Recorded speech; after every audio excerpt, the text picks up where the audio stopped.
পরিবারের মুখে হাসি ফোটানোর স্বপ্ন ছিল মোহাম্মদ সাদ্দাম খানের। সেই আশায় ২০১৩ সালে সৌদি আরব যান তিনি। সেখানে এক সৌদি নাগরিকের উটের খামারে কাজ করতেন।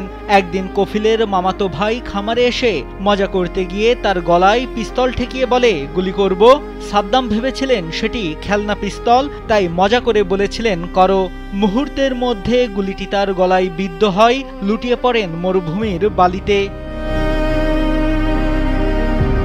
এরপর কফিলের সহায়তায় সৌদি আরবেই চলে তার ৬ মাসের চিকিৎসা। প্রাণে বেঁচে গেলেও কোমরের নিচের অংশ প্যারালাইজড হয়ে যায়।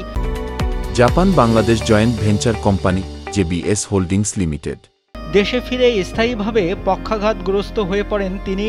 গেল ১২ বছর ধরে হুইল চেয়ারে বসেই দিন কাটছে তার। সাদ্দামের এখন একমাত্র ভরসা হুইল চেয়ার। পিস্তল নিয়ে আমার দিকে তাক করে বলে যে সাদ্দাম মারবো। আমি মনে করেছিলাম যে ইয়ার্কি করতেছে, খেলনা পিস্তল, বুঝতে পারি নাই। তো আমি হাসতে হাসতে বলছি যে মার। সঙ্গে সঙ্গে সেই পিস্তলটা চাপে এবং আমার এই জায়গায় এসে লাগে। তো লাগার পরেই আমার বুকের নিচ থেকে পুরোটাই অবশ। সঙ্গে সঙ্গে তারা হসপিটালে নিয়ে যায়। চলাফেরার ক্ষমতা হারিয়ে ফেললেও কথা বলতে পারেন সাদ্দাম। তবে শারীরিক যন্ত্রণা তাকে প্রতি মুহূর্তে কাবু করে রাখে। একমাত্র বাড়িতেই তার সম্বল। টাকার অভাবে সুচিকিৎসা করতে না পারায় দিন দিন তার অবস্থা আরো খারাপের দিকে যাচ্ছে। ওখানে ৬ মাস আমার চিকিৎসা হয়। চিকিৎসা হওয়ার পরে কোনো উন্নতি হয় নাই। ৬ মাস পরে আমাকে দেশে পাঠিয়ে দেয় এবং আজ প্রায় ১০ বছর হলো এই অবস্থা।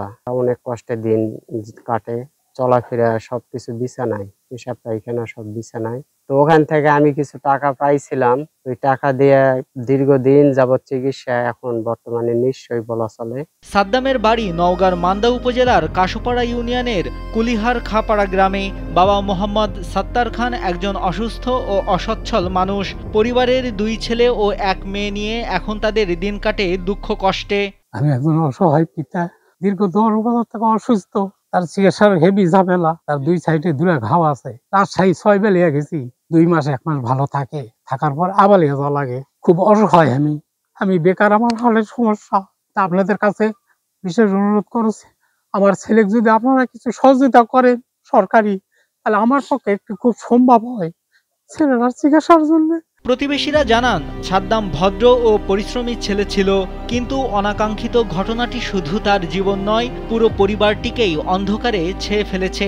এখন একটু সহায়তাই হয়তো ফিরিয়ে দিতে পারে একজন প্রবাসীর জীবনের আলো। সে এখন আর আগের মতো স্বাভাবিকভাবে চলাফেরা করতে পারে না। ১১-১২ বছর ধরে বিছানাগত, হুইল চেয়ারে থাকে। আর যদি আপনারা দয়া করে তার সংসারে কিছু প্রতি মাসে হেল্প করেন, তার সংসারে অনেক আয় উন্নতি দিক হয়তো আসবে। তার খরচটা মাসিক যে ডাক্তারের খরচ আসে, এই খরচটাও তারা জোগাতে পারতেছি না। এ বিষয়ে মান্দা উপজেলা সমাজসেবা কর্মকর্তা সোহেল খান জানান, সাদ্দামকে বাৎসরিক ফান্ড থেকে কিছু সহায়তা দেওয়া হয়। যদি সাদ্দাম ইউএনও বরাবর আবেদন করেন, যাচাই বাছাই শেষে তাকে সাহায্যের আওতায় আনা সম্ভব। দেশে সরকার একটা নিয়মিত ভাতা পাচ্ছে। পাশাপাশি ওই ব্যক্তি যেহেতু অসুস্থ, বাৎসরিক একটি আমাদের চিকিৎসা সাহায্যের একটা ফান্ড আসে। এটা উপজেলা নির্বাহী অফিসার বরাবর তাকে আবেদন করতে হয়। এই আবেদন যাচাই বাছাইয়ের প্রেক্ষিতে আমাদের এখানে যতটা আবেদন পড়ে তার প্রেক্ষিতে আমরা কিছু সাহায্য করে থাকি। এটা হচ্ছে আর্থিক সাহায্য, এককালীন অনুদান। এটা সমাজসেবা দপ্তর থেকে সারা বাংলাদেশে প্রদান করা হয়, সাথে সাথে মান্দাতেও প্রদান করা হয়। প্রবাসে পরিশ্রম করে বাড়িতে টাকা পাঠাবেন, গড়বেন সুন্দর ভবিষ্যৎ, কিন্তু সেই স্বপ্নই আজ দুঃস্বপ্নে পরিণত হয়েছে সাদ্দামের। নাইমুল হাসিব, কালবেলা।